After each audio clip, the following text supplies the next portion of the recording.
Gente, conforme é sabido, informado pela Sagrada Escritura, né? O nosso livro que nos norteia com relação à essência divina e seus planos maravilhosos para a nossa existência, esta mesma Escritura informa que todos pecaram e, por consequência, foram destituídos da glória de Deus.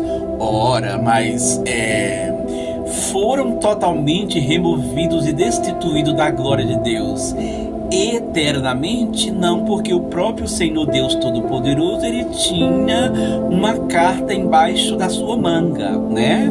Ele mesmo, quando colocou o homem ali para fazer prova de que seria seres com o livre-arbítrio, mas tendenciosos à obediência que ele mesmo destinou, ele sabia que poderia ter falha, e como realmente falhou, o homem ele não conseguiu sequer, dentre tantas especiarias ali de frutos que ele tinha para comer, mas, né, ele foi tentado ali pelo inimigo e ele simplesmente não conteve o desejo, a mania da grandeza. Ele quis ser independente de Deus, por isso ele foi lá e desobedeceu. Ora, mas não importa se foi a mulher que comeu e a posterior ela ofereceu o homem, o mandamento foi dado para ele, né, para Adão. Mas Deus colocou uma auxiliadora para que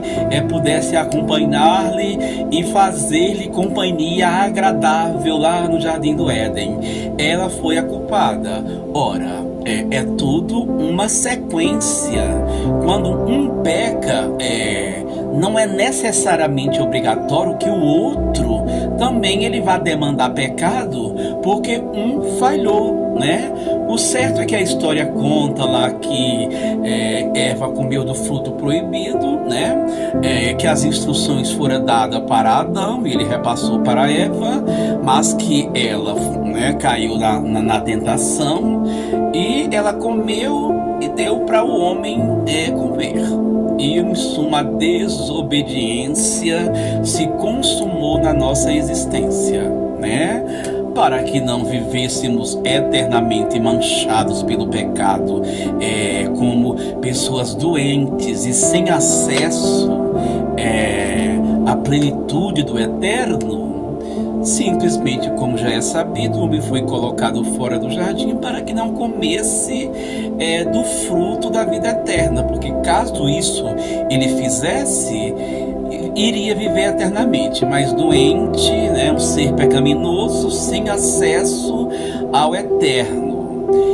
Aí foi a grande maravilha que o Senhor ele idealizou, ele pensou por ser eterno e por ser criador e por conter todos os conhecimentos necessários, pensando-se no próximo passo.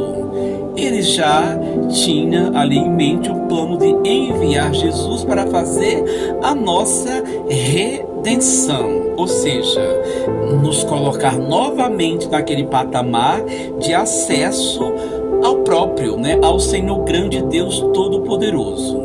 Trazendo isso aqui para a nossa realidade e atualidade, poderíamos fazer um pensamento o quão difícil e o quão fácil também possa ser no quesito obediência, né? Já falei algumas vezes de que a nossa existência ela foi permitida porque primeiro o nosso Criador existiu. Daí nós somos linkados, né? Devemos, em tese, para aqueles que o obedecem, têm as suas raízes ligadas ao eterno. Mas conforme sabido, nem todos, né, vivem sob a sua dependência e sob os seus cuidados. Parece que aquela questão da independência que o homem quis ter lá no Éden, ela perdura até hoje, e o próprio Cristo, ele falou nas Sagradas Escrituras de que sem mim nada podereis fazer. Ora, sem mim, o Cristo, criaturas que podereis tornar-se filhos, nada podereis fazer. Então esta coisa da desobediência que nós temos todo o tempo de querer ser independente e não darmos ouvido àquele que nos criou e que sabe de todo o nosso futuro, que sabe de todos os nossos passos e que tem a permissividade para fazer com que os acontecimentos decorram e transcorram em nossas vidas, deveríamos nós prestar um pouco mais de atenção e abrirmos os nossos ouvidos, porque justamente tudo que ele proibiu é porque não é benéfico para a nossa existência.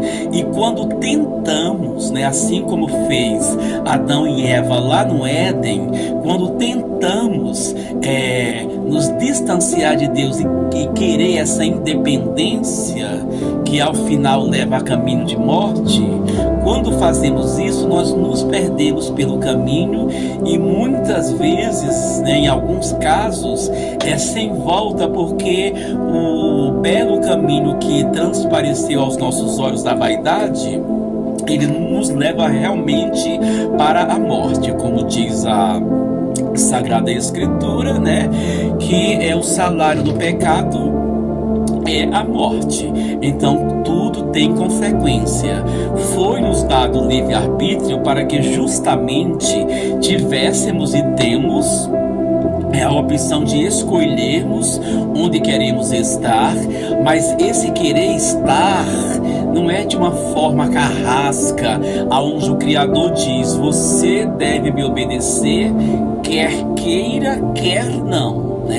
Então é justamente o livre-arbítrio, ele está presente, que opções elas são nos dadas, mas cada opção que for feita, ela terá suas consequências, há esse ditado aí muito belo e profundo e reflexivo, de que tudo que você planta, você colhe. Ora, se tudo que você planta, você colhe, é porque em um momento é o momento das escolhas, e num dado certo momento a posterior é o momento da colheita, ou seja, as consequências. Então viver afastado do Senhor Deus Todo-Poderoso não é algo benéfico para a nossa espiritualidade, porque Ele é o verdadeiro alimento, Ele é a verdadeira fortaleza da nossa frágil alma, da nossa frágil existência. Então, como pode a criatura querer, intentar e muitas vezes ter êxito nesta desobediência e se afastar do seu Criador? Olha, se olharmos para todos aqueles que quiseram ter uma independência total e absoluta de Deus, essas pessoas não tiveram êxito em seus caminhos, porque não existe caminho feliz e não existe um caminho de prosperidade da criatura. Ela totalmente desconecta daquele que o criou, daquele que sabe as suas bases, daquele que formou seus ossos, daquele que quando você sequer existia no ventre da sua mãe, ele já sabia de tudo.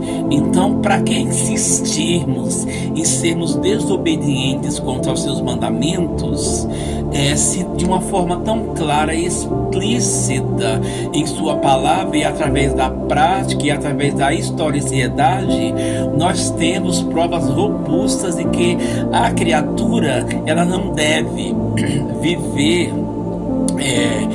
viver sem estar conectada com o seu Criador. E todas as vezes que o assim fizer, as consequências elas virão. Ou elas virão de imediato, dependendo da escolha que você fez, porque tem resposta que vem de imediato. Ou terá consequências que virá dentro de um determinado prazo. Mas o certo é que estas consequências virão. Então o que devemos fazer estar conectado com o nosso Criador, obedecendo ao que fora determinado, e sabendo que quando enquanto estamos como seres errantes, ainda temos a oportunidade de nos consertar através do Cristo que veio fazer a nossa redenção. Então não temos que continuar apartados do grandiosíssimo Senhor Deus Todo-Poderoso por conta de pecados que na grande maioria das vezes tem como ser evitado. Ora, mas se porventura não foram evitados, nós temos o nosso advogado, né?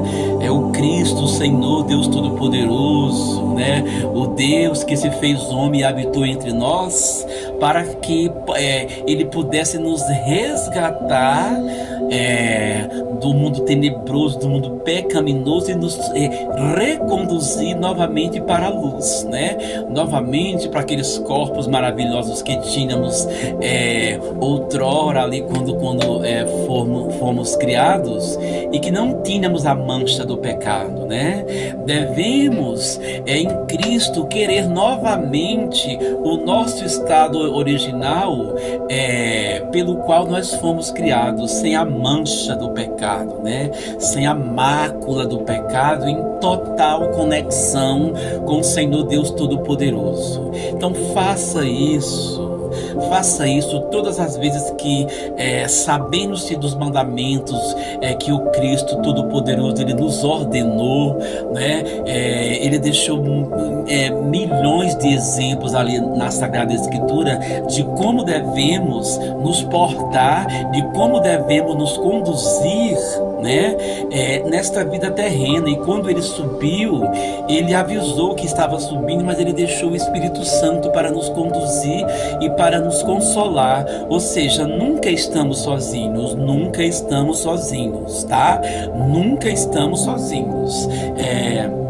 Estes pensamentos que muitas vezes acometem na nossa mente de que estamos sozinhos pelo caminho, de que ninguém se importa conosco, ninguém se importa com o nosso sofrimento, isso não é verdade, é porque não estamos aptos ainda a escutar o falar de Deus, né? Os nossos ouvidos não são sensíveis e muitas vezes pela nossa teima em querer aquilo que não é bom, que não é satisfatório para nossas vidas, não conseguimos escutar a voz do Criador. Mas isso não implica dizer que ele não esteja falando, que os seus anjos estejam sussurrando como devemos proceder. Então é isso. Deixo-vos aqui uma mensagem de fé, de esperança, de que não se aparte de forma nenhuma do Deus Todo-Poderoso, porque ele nunca nos largou, né? E se um dia houve essa possibilidade, ele tinha uma carta, né? Ali embaixo da sua manga, mandou Cristo, mandou o nosso Senhor Jesus para que ele pudesse nos restabelecer, para que ele pudesse nos reconduzir à sua presença de forma que nada mais atrapalhasse. Então faça isso, tá? Faça isso, se conecte com o Senhor Deus e sua vida será bem melhor. É isso.